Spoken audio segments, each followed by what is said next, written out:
Avatar Meher బాబా की जय. జై బాబా అండి. The Joyce path. మనము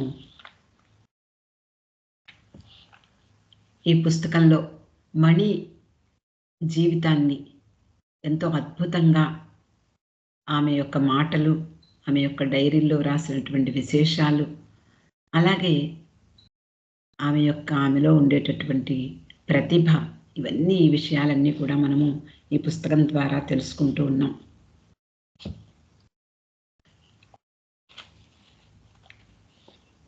అలా మండలి సభ్యులందరూ కూడా అత్యంత అదృష్టవంతులు అని బాబా మనకి చెప్పినటువంటి విషయాలని నిన్న తెలుసుకున్నాము. ఈరోజు రిమెంబరెన్స్, ధ్యానం గురించి మణి చెప్పినటువంటి విషయాలు.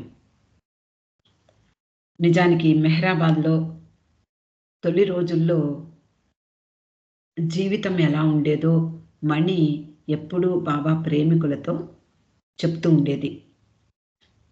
ఆ రోజుల్లో ఆశ్రమానికి ఇప్పటికి కూడా మనకి ఒక ప్రహారీ గోడ, లేకపోతే ఎంట్రన్స్ అలాంటివి ఏమీ లేవు. ఆ రోజుల్లో కూడా వచ్చేపోయే యాత్రికులందరికీ కూడా మెహరాబాద్ ఆశ్రమం కనిపించేది. కొంతమంది ఏం జరుగుతోంది అని కూడా వస్తూ ఉండేవారు. ఒకసారి ఒక హిందూ స్త్రీ ఆశ్రమాన్ని దర్శించిందట. అంతా చూసి పరవశించిపోయింది. ఎంత ప్రశాంతంగా ఉంది, ఇక్కడ హాయిగా ఎంత బాగా ధ్యానం చేసుకోవచ్చు అంటూ ఆమె ఆలోచిస్తూ అడిగిందట మణిని. ఓ, మీరంతా ఇక్కడ ప్రతిరోజు గంటల తరబడి ధ్యానం చేస్తూ ఉండుంటారు అని. అప్పుడు మణి అందుట, గంటల తరబడి కాదు, రోజుల తరబడి ధ్యానంలోనే ఉంటాము అని సమాధానం చెప్పింది. నిజానికి ఎక్కడో తపస్సు చేసుకునే వాళ్ళు, యోగులు లేదా యోగ సాధన చేసే వాళ్ళకు కూడా సాధ్యం కాదు రోజంతా ధ్యానంలో ఉండడం. అదేమిటి, అలా ఎలా ధ్యానం కుదురుతుంది అని ఆమె ఆశ్చర్యంగా చూసిందట. అప్పుడు మణి చెప్తుంది, మేము ధ్యానం చేస్తూ ఒక చోట ఒక భంగిమలో కూర్చుని ఉండం. బాబా మాకు ఇది చెయ్యమని, అది చెయ్యమని, లేదా అలా ఉండమని చెప్తూ ఉంటారు. కాబట్టి మేము ఎప్పుడూ బాబా కోసం ఇది చెయ్యాలి, అది చెయ్యాలి, అలా చెయ్యాలి, ఇలా చెయ్యాలి అని ఎల్లవేళలా ఆలోచిస్తూ ఉంటాం. ఆయన గురించే ఆలోచిస్తూ ఉంటాం. ఇదే నిజమైన ధ్యానం. మన ప్రీతముణ్ణి సదా ధ్యానించడం, సదా స్మరించడం అనేది నిజమైనటువంటి ధ్యానంలోకి వస్తుంది. ఏ పనైనా చేస్తూ ఉండవచ్చు. బస్ కొరకు వేచి ఉండవచ్చు, లేదా బ్రేక్ఫాస్ట్ చేస్తూ ఉండవచ్చు, గిన్నెలు తోముకోవచ్చు, ఏ పనైనా చేస్తూ ఉండవచ్చు. ఆ సమయంలో బాబాను గురించి ధ్యానం చేయడంలో మనం నిమగ్నమై ఉంటాం. కొన్నిసార్లు బాబాను గురించి ఆలోచిస్తున్నామనే విషయం కూడా గుర్తుండకపోవచ్చు, తెలియకపోవచ్చు. ఆటోమేటిక్గా బాబా నామం చేస్తూనే ఆయా పనులు నిర్వహిస్తూ ఉండొచ్చు. అలా ఎవరితోటైనా మాట్లాడేటప్పుడు ఆ సంభాషణ ఆగిపోగానే మనసులో ఆయన గురించి ఆలోచన ఉంది అని మనకు అర్థమవుతుంది. మణి తరచుగా అలాంటి ధ్యానానికి కావలసింది హృదయంలో ప్రేమ అంటూ, ఎవరినైనా ప్రేమిస్తే వాళ్ళను గురించి సహజంగానే అప్రయత్నంగానే అన్ని సమయాల్లోనూ ఆ వ్యక్తిని గురించి ఆలోచిస్తూ ఉంటాం. నిజమే కదా అంటూ అందరికీ చెప్తూ ఉండేది. అంతేకాక మండలి వారికి అందులో తొలి రోజుల్లో నిరంతరము తన గురించి ఆలోచించే మార్గాలను, సాధనాలను ఆయనే స్వయంగా అందించేవారు. వారు ఎలాంటి వారైనా వారి సమయాన్ని ఆయన తన నామంతో, తన ఆలోచనలతో నింపివేసేవారు. ధ్యానించే మార్గాలలో ఒకటి మణి మెహరాతో నిత్యము ఉండడం. తొలి రోజుల నాటి నుండే చెప్పేశారు మణికి, మెహ్రాతో అనునిత్యము కలిసి ఉండాలి అని. అలాగే మరొక ఆమెకు ఇచ్చినటువంటి ఆదేశం ఏమిటి అంటే, సితారాపై ఈ ట్యూన్ ట్రై చెయ్యి, లేదా ఆ రాగం పలికించు, ఇలా చెప్పేవారు. అదొకటి నేర్చుకోవాలి. రోజు డైరీ వ్రాయాలి. అలాగే చిలుకలను, గోరువంకలను, ఇతర యానిమల్స్‌ని, జంతువుల్ని చూసుకోవాలి.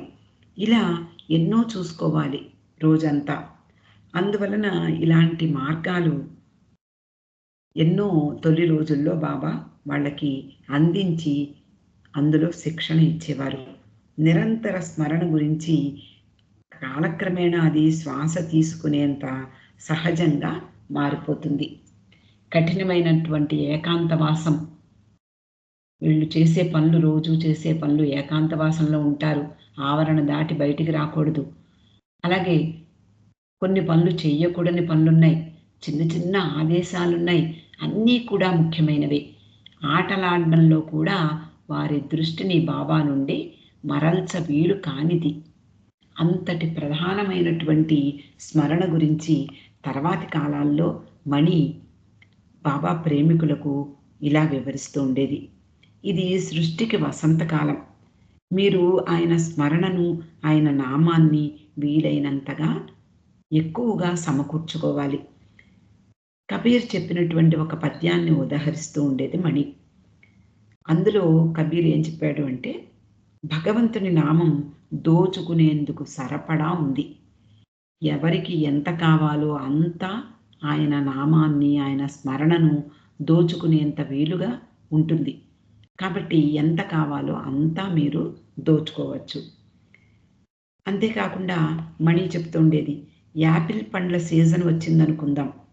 నేలంతా యాపిల్ పండ్లతో నిండిపోతుంది. కిందకి రాలిపోయిన పండ్లన్నీ కూడా కాశ్మీర్‌కి వెళ్తే ఇలాంటి దృశ్యాలు మనం చూడొచ్చు. నేలంతా యాపిల్స్‌తో నిండిపోయి ఉంటుంది. అవి ఎప్పుడూ అక్కడే ఉంటాయా? ఉండవు. కానీ సీజన్ పోతే అవి కూడా మాయమైపోతాయి. పుష్కలంగా ఉన్న సీజన్ అంటే కింద రాలి పడిపోయి అంత పుష్కలంగా ఉన్న సీజన్ క్రమంగా కాలం వెళ్ళిపోయే కొద్దీ ఆ సీజన్ మారిపోతుంది. కాబట్టి ఇదే నిజమైన సమయం. ఆయన స్మరణకు సంబంధించిన కాలం. కాబట్టి దాన్ని మీరంతా అందిపుచ్చుకోవాలి, సద్వినియోగం చేసుకోవాలి అంటూ చెప్తూ ఉండేది. అలాగే ఆయనను స్మరించడం అలవాటు చేసుకుంటే, ఆ అలవాటు మళ్ళీ మనం చనిపోయి, మళ్ళీ మనం జన్మించినప్పటి వరకు కూడా అది మనతోటే ఉంటుంది. అది అలా వచ్చే జన్మకు కూడా మనల్ని నిలబెడుతుంది. ఈ జన్మలో మనం ఎక్కడ వదిలేసామో అక్కడ నుండి ఆ జన్మ ప్రారంభమవుతుంది. అలా బాబా మనకి స్పష్టంగా చెప్పారు. అందువలన మనం ఆయనతో అనుబంధాన్ని ఏర్పరచుకోవాలి. మన స్మరణ, మన ప్రేమ, మన విధేయత, ఆయనకు మనం చేసేటటువంటి అర్పణ, ఇవన్నీ కూడా ఎంత సాధ్యమైతే అంతగా మనము సంపూర్ణంగా నెరవేర్చుకోవాలి ఈ జన్మలోనే అంటూ మణి చెప్తూ ఉండేది. మెహరాబాద్ కొండ మీద ఆర్కివ్స్ మనము మనం వెళ్ళినప్పుడల్లా కూడా ఆ బిల్డింగ్ అంత గొప్ప నిర్మాణం చూస్తూ ఉంటాం. ఈ ఆర్కివ్స్‌లో కొన్ని అంటే చాలా వరకు బాబాకు సంబంధించిన అనేక విషయాలు జాగ్రత్త పరచబడ్డాయి. అందులో ఒక విషయాన్ని గురించి హెదర్ నాడెల్ చెప్తోంది. అందులో ఒక గాజు పెట్టెలో ఉంచబడినటువంటి ఒక వస్తువు మనకి కనిపిస్తుంది. అంటే మనకి అందుబాటులో ఉండదనుకోండి. అవన్నీ ఆహ్, ప్రిజర్వ్ చేసి దాంట్లో ఉంచారు. అందులో ఒకటేమిటి అంటే ముదురు గోధుమ రంగు వెల్వెట్ గుడ్డ మీద క్రీమ్ దారంతో ఎంబ్రాయిడరీ చేసిందట మణి. అదేమిటి పద్యం. ఒక పద్యాన్ని అంటే సాధారణంగా ఎంబ్రాయిడరీ అంటే మనకొక పువ్వులో, కాయలో, పళ్ళో, లతలో ఇలాంటివి ఎంబ్రాయిడరీ చేస్తూ ఉంటాం. కానీ మణి చేసినటువంటి ఈ ఎంబ్రాయిడరీ ఒక పద్యం. ఆ పద్యాన్ని ఆ గుడ్డ మీద ఎంబ్రాయిడరీ చేసింది. అది బహుశా బాబా జన్మదినానికి ఏమన్నా గిఫ్ట్‌గా ఇచ్చిందేమో! లేదా ఆయన తన దగ్గరకు వచ్చినప్పుడు లేదా పూనా తన ఇంటికి వచ్చినప్పుడు దాన్ని కానుకగా ఇచ్చి ఉండవచ్చు అని హెదర్ నాడిల్ చెప్తోంది. ఆ ఎంబ్రాయిడరీ చేసిన పద్యం కూడా ఆమె ఇక్కడ పొందుపరిచింది. అదేమిటి అంటే అందులో ఇలా ఉంది. మెహర్ ప్రభువు పద కమలాలకు నన్ను నేను సమర్పించుకుంటున్నాను. మీ పాదాల కంటిన ధూళిలో నన్ను కలిసిపోని. జీవించి ఉన్న ప్రతిరోజు నా హృదయం నీ కోసం పరితపించని. నా మెహర్ ప్రభుతో నేను ఒక్కటి ఎలా కాగలను? ప్రభూ, నిన్నే ప్రేమిస్తున్నాను. స్వచ్ఛమైన, పవిత్రమైన ప్రియతమా, నీవు నా స్వంతం కావాలి. ఈ యుగంలో జీవించడం ఎంత గొప్పది, ఎంత మహిమాన్వితమైనది. త్వరలో నా ప్రభువు మెహరశ్రీతో నేను ఒకటవుతాను. నా చుట్టూ ఉన్న జ్ఞాన ప్రపంచంలో నీవు నాకు తెలుసు. ప్రీతమ బాబా, నీ పట్ల నా ప్రేమకు హద్దులు లేవు. నేను నీతో ఏకమయ్యే రోజు దగ్గరవుతోంది అనిపిస్తుంది. ఎవరినీ లెక్క చెయ్యని ఆ రోజు ఆసన్నమవుతోంది. దివ్య ప్రేమ అనే మహాసాగరానివి నీవు. నీలిరంగు ఆకాశంలో మెరిసే నక్షత్రానివి. నా స్వర్గం ఎక్కడ ఉందో చూస్తూ ఉన్నాను. ఓ ప్రభూ, అది నీ పాదాల వద్దనే ఉంది. కొందరు చెప్తారు మదీనాలో దేవుడున్నాడు అని, మరికొందరు కాశీలో దేవుడున్నాడు అంటారు. కానీ నేను మాత్రం ఆ దివ్య ప్రియతముని నివాసం ఇదే అంటాను. పవిత్రమైన శ్రీ మెహర్ బాబా దివ్య ప్రియతముడవు నీవు అంటూ ఈ పద్యాన్ని ఎంబ్రాయిడరీ చేసి ఒక గాజు పెట్టెలో భద్రపరిచింది మణి. మణి తరచుగా ఇలా అంటూ ఉండేది, మనకు ఏదైనా అవసరం ఉంది అనేది బాబా అనుకుంటే మాత్రం దాన్ని ముందరే తయారు చేసి పెట్టేస్తారు. ఆ అవసరం రాకుండా ముందే అన్నీ సమకూర్చి పెడతారు అని. ఇది 1936 సంవత్సరంలో మైసూర్‌లో జరిగినటువంటి సంఘటన దీనికి సరిపోతుంది అని ఆ విషయాన్ని మణి చెప్తోంది. అది 1936వ సంవత్సరం తొలి రోజుల్లో మెహరాబాద్ కొండ మీద కఠినమైనటువంటి ఏకాంతవాసంలో ఉన్నటువంటి స్త్రీల దగ్గరకు బాబా వచ్చి ఒక విషయాన్ని చెప్పారు. అదేమిటి అంటే వాళ్ళందరితో బాబా అంటారు, మనమంతా కూడా దక్షిణ భారతదేశంలో ఉన్న మైసూర్ నగరానికి వెళ్ళబోతున్నాము అని. అకస్మాత్తుగా బాబా ఇలా డిక్లేర్ చేశారు. చాలా సంవత్సరాలు మెహరాబాద్ కొండకే పరిమితమైపోయి జీవిస్తున్నటువంటి వారికందరికీ అది ఊహించరాని ఒక పరిణామం. వాళ్ళకి అదే స్వర్గము, అదే నరకము, అదే అన్నీ సర్వము ఆ మెహరాబాద్ కొండ మీదే. ఇంక బయటికి వెళ్ళే ఛాన్స్ కూడా వాళ్ళకి ఉంటుంది అని కూడా వాళ్ళు అనుకోలేదు. అలా వాళ్ళు ఊహించలేదు, ఆలోచించలేదు. అయినా ఒక్కసారిగా బాబా వాళ్ళకి ఆశ్చర్యమైనటువంటి విషయాన్ని చెప్పారు. ఇక్కడ అంటే ఈ మెహరాబాద్ కొండ మీద నివసించేటటువంటి వాళ్ళందరూ కూడా ఇక్కడ నుండి మనం బయట ప్రపంచంలోకి వెళ్ళబోతున్నాము అనేటటువంటి ఒక ఆలోచన అందరిలో ఉత్సాహాన్ని నింపింది. కానీ వాళ్ళు అనుకున్నట్లుగా ఏం జరగలేదు. వాళ్ళు ఏకాంతవాసం ఎప్పటిలాగే కొనసాగింది. అన్నీ చక్కగా ఏర్పాట్లు చేయబడ్డాయి. అహ్మద్‌నగర్ రైల్వే స్టేషన్‌లో రైలు ఎక్కడానికి కూడా అందరికీ ఏర్పాట్లు చేయబడ్డాయి. మణి ఆ సంఘటనను తరచు గుర్తు తెచ్చుకునేది. అది మైసూర్‌కి వాళ్ళ ప్రయాణం ఒక సినిమాలో ఎలా ఒక సంఘటన జరుగుతుందో అలాగే జరిగింది అని చెప్తూ ఉండేది. అంతకుముందే వాళ్ళు ఒక సినిమా చూశారట. అందులో ఒక దేవత. ఆ దేవత ఎలా ఉంది అంటే సగం జంతువు, సగం మానవుని రూపంలో ఉంది. ఆ దేవత ఆ రాజ్యంలో ఉండేటటువంటి ఒక యువరాజుని మంచంతో పాటు మరో నగరంలో ఉండేటటువంటి మరో భవనానికి తీసుకువెళ్ళిపోయింది. ఆ రాజకుమారుడు నిద్రపోతూనే ఉంటాడు. ఆ దేవత అతడు పడుకున్న మంచంతో పాటు ఆకాశంలో మేఘాల గుండా తీసుకుని వచ్చి మరో రాజ్యంలో భవనంలో ఉంచుతుంది. ఇది సినిమాలో వాళ్ళకి చూసినటువంటి సీన్. మనం కూడా 'మాయాబజార్' మొదలైన సినిమాల్లో ఇలాంటి అంటే పాత జానపద సినిమాల్లో కూడా మనం చూస్తూ ఉంటాం. అలాంటి సంఘటన ఎలా సినిమాలో ఎలా జరిగిందో, అలాగే మేము కూడా మెహరాబాద్ కొండ మీద నుండి ఒకేసారి మైసూర్‌లో ఉన్నటువంటి ఆ బంగళాకు వెళ్ళిపోయాము అని చెప్తోంది. మెహరాబాద్ కొండ మీద నుండి ఏకాంతంలో బయట ప్రపంచంతో సంబంధం లేకుండా దక్షిణాన ఉన్న మైసూర్‌లోని ఒక ప్రదేశానికి వెళ్ళాం. ముందే చుట్టూ తడికలతో ఏర్పాట్లు చేశారు. ఏకాంతంగా ఉన్నటువంటి ఆ బంగళాలో మేము ఈ కొండ మీద నుండి ఆ బంగళాకు మారాం అంతే. ఏకాంతవాసం మాత్రం మారిపోలేదు. అలాగే మేము ఒక మనిషిని తాకడం కానీ, ఎవరితోటైనా మాట్లాడడం కానీ చెయ్యడానికి వీల్లేదు. మెహరాకు ఇవ్వబడినటువంటి ఆదేశాలు మరింత కఠినంగా ఉండేవి.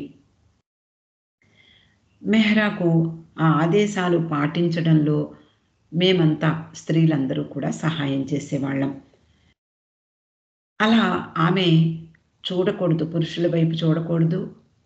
కానీ అవసరం వస్తే వీళ్ళు అంటే చుట్టూ ఉన్నటువంటి స్త్రీ మండలి వారు పురుషులతో మాట్లాడవలసి వచ్చేది, చూడవలసి వచ్చేది.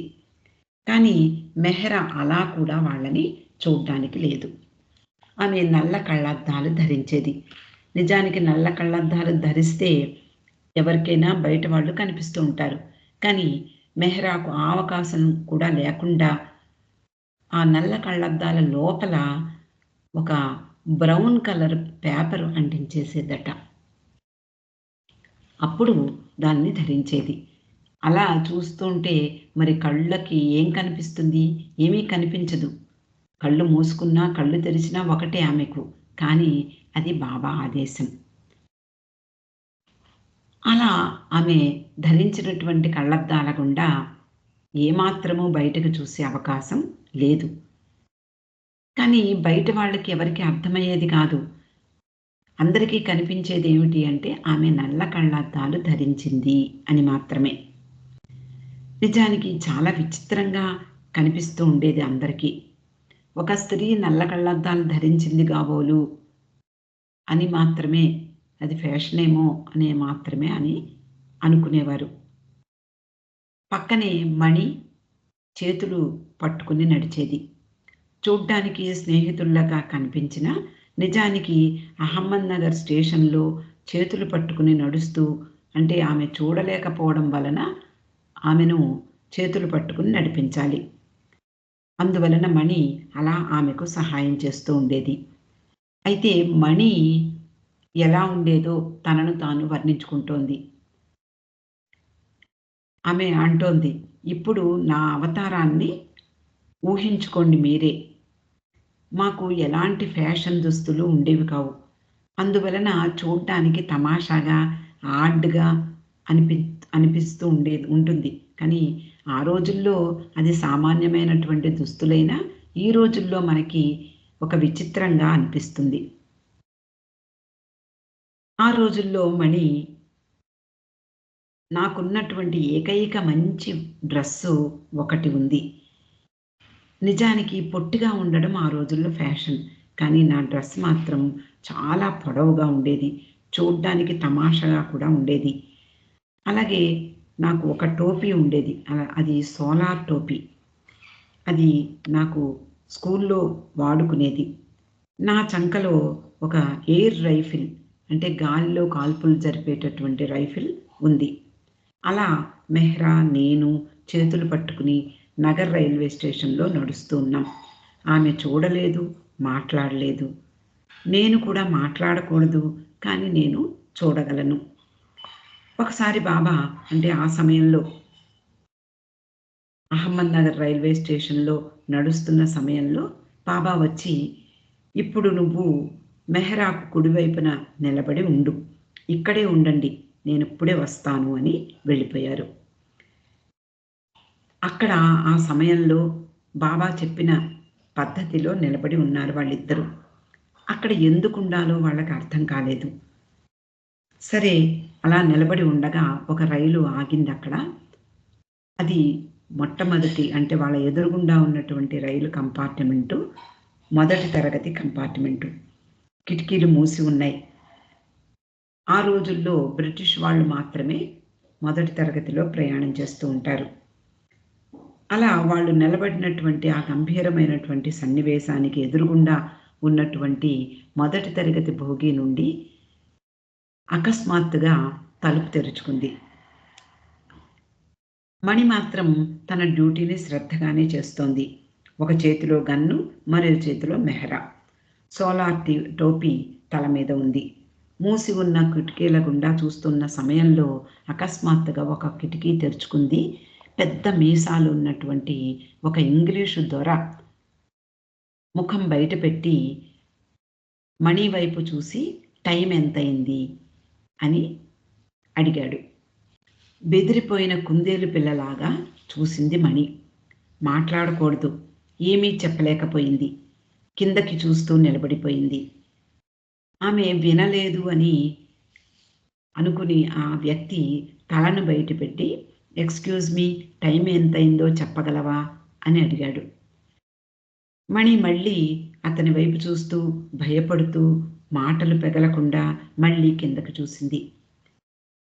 ఇప్పుడు అతనికి కోపం వచ్చేసింది. ముఖం ఎర్రగా మారిపోయింది. "టైం ఎంతయింది అని అడిగాను అంతే" అంటూ గట్టిగా కిటికీ తలుపులు మూసేశాడు. ఈ షాక్ నుండి బయటకు రావడానికి కొంత టైం పట్టింది మణికి. చెమటలు పట్టాయి. మోకాళ్ళు వణుకుతున్నాయి. అంతలో ఎంతో సహజంగా వచ్చినట్లుగా బాబా అక్కడికి వచ్చేశారు. "రండి రండి" అని సైగ చేశారు. వీళ్ళిద్దరూ కూడా వాళ్ళ కంపార్ట్‌మెంట్‌లో ఎక్కేశారు. చివరకు మైసూర్ చేరుకున్నారు. వారి కొరకు అంతకు ముందే ఇల్లు అద్దెకు తీసుకునున్నారు. ఇంటి చుట్టూ ఆకులను దడిగా చేసిన ఆవరణ ఉంది. స్త్రీలకు మరుగునిచ్చే విధంగా. బయట ప్రజలెవ్వరూ వాళ్ళని చూడలేరు. వాళ్ళు కూడా బయటకు చూసే అవకాశం లేదు. బయటకు వచ్చి పనులు చేసుకోవడానికి మాత్రం ఆ ఆవరణ ఉంది. సాయంత్రాలు బ్యాడ్మింటన్ కూడా ఆడడానికి వాళ్ళకి వీలుగా ఉండేది. ఇక మైసూర్‌లో జరిగినటువంటి ఒక సంఘటన గురించి మణి చెప్తోంది. మైసూర్‌లో స్థిరపడ్డారు వీళ్ళందరూ. ఒకరోజు బాబా మణి వైపు చూస్తూ బాబా అన్నారు, "నీకు అల్ట్రా వయలెట్ రేస్ ట్రీట్మెంట్ తీసుకోవాలి" అన్నారు. మణికి వచ్చినటువంటి చర్మ సంబంధమైనటువంటి రోగాన్ని చూసి ఎప్పుడూ బాబా చికిత్సలు అందిస్తూ ఉండేవారు. ఆ విధంగానే ఇక్కడ అంటే మైసూర్‌కు వచ్చినప్పుడు బాబా దానికి తగినటువంటి ఏర్పాట్లు చేశారు. మిగిలిన స్త్రీలందరూ కూడా, "అవునవును, నువ్వు అలాంటి ట్రీట్మెంట్ ఏదైనా తీసుకుంటే నీకు సరిపోతుంది" అని వాళ్ళు కూడా అవునన్నారు. మరి బాబా చెప్పారు కాబట్టి, "సరే బాబా" అంది మణి.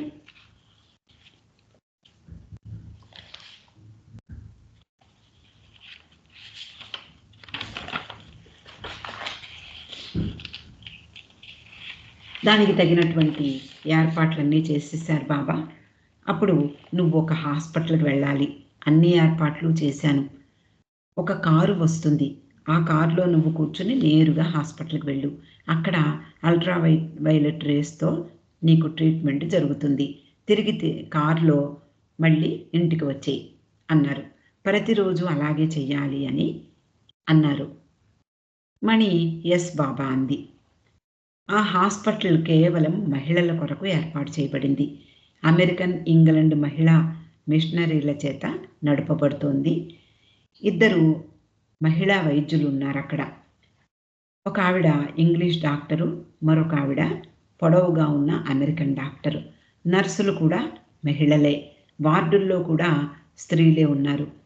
అక్కడున్న ఒకే ఒక పురుషుడు వృద్ధుడైన తోటమాలి.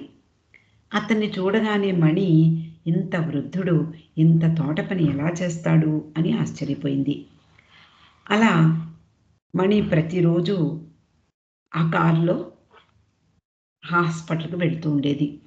నిజానికి అది కారు అన్న పేరుకే. అది పైకి మాత్రం కారులాగే ఉంది. కానీ అది కారులాగా స్మూత్‌గా వెళ్ళదు. డబడబలాడుతూ సౌండ్ చేస్తూ వెడుతూ ఉంటుంది. అలాంటి కారులో మణి హాస్పిటల్‌కి వెడుతూ ఉండేది. వస్తూ ఉండేది. ఒకసారి బాబా అడిగారు, "అంతా బాగుందా? బాగున్నావా?" అని. "యెస్ బాబా" అని సమాధానమిచ్చింది. ఒకరోజు బాబా అడుగుతారు, ఏమని అంటే, "అక్కడ నర్సులతో స్నేహం చేస్తున్నావా?" అని. మణి "యెస్ బాబా" అని వెంటనే చెప్పింది. "అది నాకు వెన్నతో పెట్టిన విద్య. ఊరికే కూర్చోవడం అలవాట్లేదు. జోక్స్ వేస్తాను, తమాషాగా మాట్లాడతాను. అలాగే వాళ్ళతో కూడా నేను స్నేహం చేశాను. వాళ్ళతో కూడా తమాషాగా మాట్లాడుతూ అందరిని ఆట పట్టిస్తూ మాట్లాడడం నేర్చుకున్నాను. వెళ్ళగానే మణి వచ్చింది అదుగో అంటూ నర్సులు వాళ్ళల్లో వాళ్ళు చెప్పుకునేవారు. అంటే వాళ్ళకి ఒక రకమైనటువంటి కంఫర్టబుల్‌గా ఉంటుంది మణి వస్తే. వాళ్ళ పేర్లన్నీ మణికి తెలిసిపోయాయి. అందువలన బాబాతో చెప్తోంది, "బాబా, ఒక నర్స్ పేరు రోజీ, మరొక ఆమె పేరు ప్రేమ." బాబా అంటారు, "గుడ్. మరి డాక్టర్ల విషయమేమిటి?" అని. వాళ్ళు అలా వెళ్ళిపోతూ ఉంటే నేను చూశాను. వాళ్ళతో మాట్లాడలేదు. అక్కడ ఒక విదేశీ నర్సు కూడా ఉంది. ఒకరు నార్వేకు చెందిన నర్స్ అయి ఉంటారు. మరొకరు స్వీడన్‌కు చెందినవారు అని నేను అనుకుంటున్నాను. అక్కడ అమెరికన్ డాక్టరు, ఇంగ్లీష్ డాక్టర్లు కూడా ఉన్నారు. అయితే బాబా అంటారు, "అయితే మాట్లాడు, వారిని గురించి తెలుసుకో" అన్నారు. "సరే బాబా" అంటూ ఆమె డ్యూటీ ప్రారంభించింది హాస్పిటల్‌లో. అక్కడ మేట్రన్‌లు, డాక్టర్లు ఎప్పుడు చాలా బిజీగా ఉంటారు. బాబా చెప్పారు మరి డ్యూటీ చేయాల్సిందేమని. వాళ్ళ దగ్గరకు వెడుతూ, సహజంగా వెడుతూ నర్సులతో బానే మాట్లాడేది. స్నేహపూర్వకంగా ఉండేది. ఒక డాక్టర్‌తో మాట్లాడడం అంత సులభం కాదు. బాబా చెప్పారు కాబట్టి ఆ పని మణి చేసింది. ఎలా? ఎందుకు? అనే ప్రశ్న ఉండదు. ఆమె డ్యూటీలో దిగిపోయింది. వాళ్ళ దారిలో వెడుతుండగా డాక్టర్లు కనిపిస్తే వాళ్ళని పలకరించేది. అంటే సహజంగా ఎవరైనా ఒక రోగి హలో డాక్టర్ అనో, గుడ్ మార్నింగ్ అనో, నమస్తే అనో ఇలా చెప్పడం మనకందరికీ అలవాటు. అలాగే ఆమె కూడా స్నేహపూర్వకంగా డాక్టర్‌ని పలకరిస్తూ బాబా చెప్పినట్లుగా ఎలాగో అలాగా వాళ్ళతో సంభాషించాలి అని మొదలుపెట్టింది. "ఈ హాస్పిటల్ ఎంత బావుంది డాక్టర్. అంతా చాలా చక్కగా, నీట్‌గా ఉంది" అంటూ ఇలాంటి మాటల ద్వారా వాళ్ళని ఏదో రకంగా మాట్లాడించేది. అలా బాబా చెప్పినట్లు చేసింది. కొన్ని రోజుల తర్వాత బాబా తాను ఒక అందమైనటువంటి కొండ ప్రాంతం ఊటీకి వెడుతున్నాను. అక్కడ మస్తుల పని ఉంది నాకు అంటూ చెప్పారు. మణితోటి నేను అలా బయటికి వెళ్ళినప్పుడు నువ్వు హాస్పిటల్‌కి వెళ్ళొద్దు. కానీ ఈరోజు మాత్రం వాళ్ళ దగ్గరికి వెళ్ళి డాక్టర్స్‌ని, నర్స్‌ని అలాగే అక్కడ మేట్రన్‌ని కలిసి నేను ఊటీ వెడుతున్నాను అని చెప్పు. అందువలన 4 రోజులు నేను హాస్పిటల్‌కి రాను అని కూడా వాళ్ళకి చెప్పు. వాళ్ళకి ఈ ప్రదేశం నుండి అంటే ఊటీ నుండి ఏమైనా కావాలేమో అడిగి తెలుసుకో. వాళ్ళకి కావాల్సింది ఏదైనా వస్తువులు తెమ్మని వాళ్ళ చేత ఒప్పించి నాకు చెప్పు. వాటిని నేను తీసుకొస్తాను అని బాబా చెప్పడం జరిగింది. బాబా చెప్పినటువంటి ఆదేశం ప్రకారం మణి హాస్పిటల్‌కి వెళ్ళి ఒక ఇంగ్లీష్ డాక్టర్‌ని పలకరించి, "మీకు ఏం కావాలి?" అని అడిగింది. "ఇదేమిటి నువ్వు నాకు తెచ్చేదేమిటి?" అని ఆమె ఆశ్చర్యపోయింది. ఆవిడ మణి పట్ల చాలా ప్రేమను వ్యక్తం చేసేది. అందువలన మణి చనువు తీసుకుని, డాక్టర్ అలా కాదు, ఏదో ఒకటి చెప్పాలి. ప్లీజ్, ప్లీజ్ అంటూ ఏదో ఒకటి మీకు నచ్చింది ఏదో ఒక చిన్న వస్తువు చెప్పండి అని అడిగింది. అయితే ఏదో ఒక స్వీట్ పేరు చెప్పింది ఆమె. తర్వాత అమెరికన్ డాక్టర్‌ని కలిసింది. ఏదో ఒకటి ఆమెను కూడా అలాగే బలవంతం చేసి ఏదో ఒకటి అడిగేలా చేసింది. ఆమె ఏదోగా సాల్టీగా ఏదో కావాలి అని చెప్పినట్టుంది. దాన్ని కూడా గుర్తుపెట్టుకుంది మణి. అలాగే ఒక హెడ్ నర్స్‌ని కూడా అడిగింది. ఆమె గ్లౌస్ కావాలని అడిగింది. చేతులకు వేసుకునే గ్లౌజెస్. ఇంటికి రాగానే బాబాతో వాళ్ళకి కావాల్సిన విషయాలన్నీ కూడా చెప్పింది. బాబా అడిగారు, "వాళ్ళకి కావాల్సినవి అడిగావా?" అని. "అడిగాను బాబా" అంటూ మణి చెప్పింది. బాబా ఊటీ వెళ్ళిపోయారు. వాళ్ళకి కావాల్సినవి తీసుకుని వచ్చి మణికి అందించారు. మణి వాటిని తీసుకుని హాస్పిటల్‌కి వెళ్ళింది. నిజానికి ఎలా వెళ్ళింది అంటే, అప్పుడే ఊటీ నుండి వచ్చినట్లుగా అక్కడ నటించాలి. అంతకు ముందెప్పుడూ మణి ఊటీ చూడలేదు. కానీ చూడనటువంటి ప్రదేశాన్ని చూసినట్లుగా వాళ్ళకి చెప్పగలగాలి. అలా నటించాలి. ఎంతో అందమైనటువంటి ఆ ప్రదేశాన్ని గురించి వర్ణిస్తూ వాళ్ళతో మాట్లాడింది మణి. చిన్నతనంలో అబద్ధాలు చెప్పడం చాలా అలవాటు. మనం చదువుకున్నాం ఈ పుస్తకంలోనే. చాలా అలవోకగా, అనుకోకుండా అబద్ధాలు చెప్పేసేది.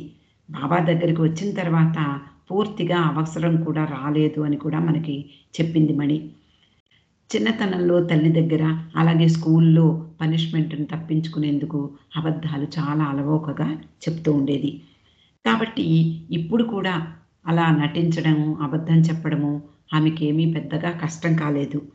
కాబట్టి ఊటీ చూడనటువంటి ఊటీ ప్రదేశాన్ని వర్ణిస్తూ వాళ్లకు చెప్పింది. ఎందుకు అంటే ఇది బాబా ఆదేశం కాబట్టి. ఎలాగైతేనే ఆమె తన నటనను వాళ్ళ ముందు ప్రదర్శించింది. వారంతా చాలా ఆనందంగా వాటిని తీసుకున్నారు. ఊటీ బాగా నచ్చిందా అయితే నీకు? ఇంత బాగా వర్ణిస్తున్నావు అని అడిగారు వాళ్ళు.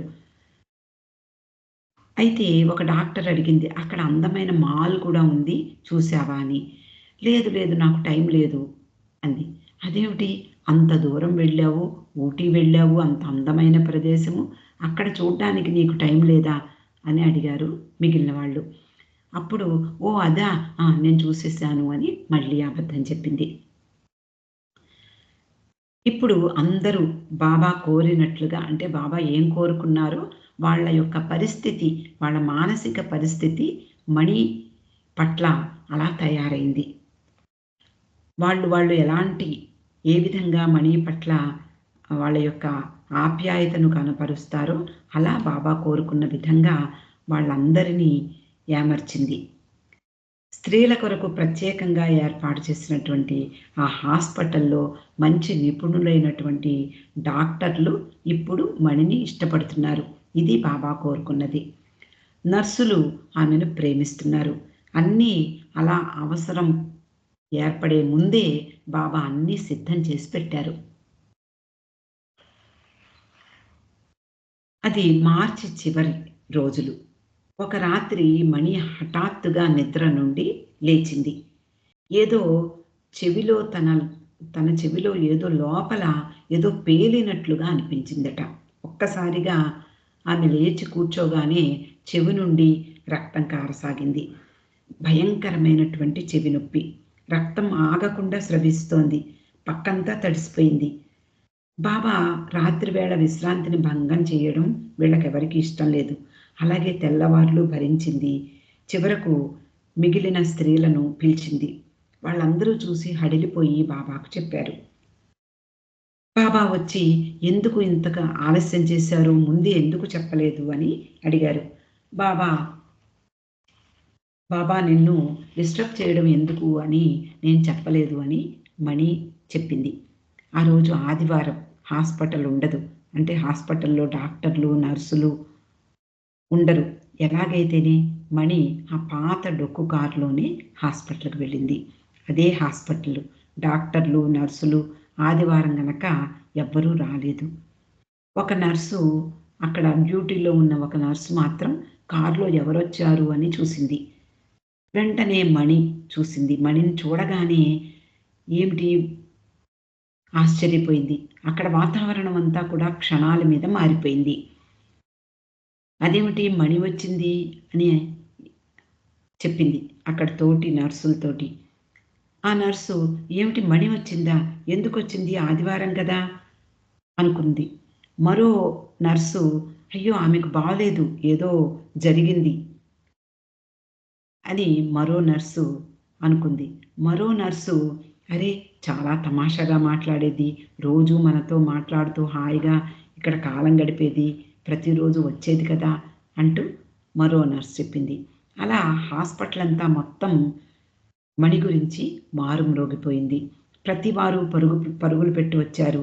మణి హాస్పిటల్ లోపలికి తీసుకువెళ్లారు. అప్పుడు మణి అనుకుంది. ఓహో! దీని తాళం నా దగ్గరుందన్నమాట అని. వెంటనే ఆ అందమైన హాస్పిటల్‌లో ఒక ప్రైవేట్ వార్డు తెరుచుకుంది. ఆమె కొరకు వెంటనే సిద్ధం చేశారు. డాక్టర్లు కూడా ఈ కబురు వినగానే ఆదివారం చేయవలసిన పనులన్నీ పక్కన పట్టేసి వాళ్ళు మణి కొరకు పరిగెత్తుకొచ్చారు. మణి పరిస్థితి చూసి అక్కడ డాక్టర్లు ఒక ప్రముఖమైనటువంటి డాక్టర్‌ని పిలిచారు. డాక్టర్ రాబిన్సన్ అనే అనుభవజ్ఞుడైనటువంటి శస్త్రవైద్యుడు. ఆయన బాగా వృద్ధుడు. కానీ ఎంతో జాలి కలిగినటువంటి హృదయం కలిగినవాడు. పొడవుగా తెల్లని జుట్టుతో ఉన్నాడు. మైసూర్ మహారాజుకు అతడు వైద్యం చేస్తాడు. వెంటనే మణికి ఆపరేషన్ సిద్ధమైంది. ఆపరేషన్ రూమ్‌లోకి తీసుకువెళ్ళిపోయారు. ఆయన మణికి ఆపరేషన్ చేశాడు. ఇలాంటి ఆపరేషన్‌లు చేసినప్పుడు ఎవరికైనా చెవి వినికిడి శబ్దం కోల్పోతుంది. అంటే ఏమీ వినపడదు ఆ చెవికి. కానీ మణికి మాత్రం వినికిడి శక్తిని కొంతవరకు కాపాడారు. ఆ రోజుల్లో ఇలాంటి ఎమర్జెన్సీ ఆపరేషన్‌లు ఏదైనా జరిగితే అలా చేయించుకున్నవారు తమ ఒక చెవు వినికిడి శక్తిని కోల్పోతారు. పూర్తిగా చెవిటివారవుతారు. రక్తం పోవడం వలన, ఇన్ఫెక్షన్ వలన మణి బతకడం కష్టం అని కూడా అనుకున్నారు. అక్కడ నర్సులందరూ కూడా ఆమె కోలుకోవాలని జీసస్‌ని ప్రార్థించారట. తర్వాత మెహ్రా ఈ విషయాన్ని గురించి చెప్తూ ఉండేది. మమ్మల్ని మైసూరు ఎందుకు తీసుకువెళ్లారు బాబా? మాకు మొదట్లో అర్థం కాలేదు. తర్వాత అర్థమైంది. ఇదే కారణము అని. చెవి వెనుక ఇన్ఫెక్షన్ అంటే ఎముక ఇన్ఫెక్షన్ గురవ్వడం, దానివలన ఆపరేషను ఇవంతా కూడా చాలా సీరియస్ విషయం. అహమ్మద్‌నగర్‌లో అలాంటి సౌకర్యాలు లేవు. కాబట్టి బాబా హఠాత్తుగా మమ్మల్ని ఉన్నవాళ్ళం ఉన్నట్లుగా మైసూర్ తీసుకొచ్చారు. ఆ సమయంలో బాబా మెహ్రాను అడిగారట. మణి చనిపోతే నువ్వు బాధపడతావా అని. ఆమె ఆశ్చర్యంగా చూసి, బాబా ఆమె నీ సోదరి. నీ కొరకు నీ పని చెయ్యడానికి నీకవసరం. ఆమె చాలా చిన్నది కూడా. కాబట్టి నీ పని చెయ్యాలి అంటే ఆమె బతకడం అవసరం. కాబట్టి నువ్వే చూసుకోవాలి, నువ్వే రక్షించాలి అన్నట్లుగా మెహ్రా బాబాతో చెప్పింది. బాబా సరే సరే అంటూ అక్కడి నుంచి వెళ్ళిపోయారు. నిజానికి ఆసక్తికరమైన విషయం ఏమిటి అంటే, ఒకప్పుడు మెహ్రా తండ్రి కూడా ఇలాంటి ఆపరేషన్ వల్లే చనిపోవడం జరిగింది. ఇక్కడికి ఈరోజు ఆపుతామండి. అవతార్ మెహర్ బాబాకి జై.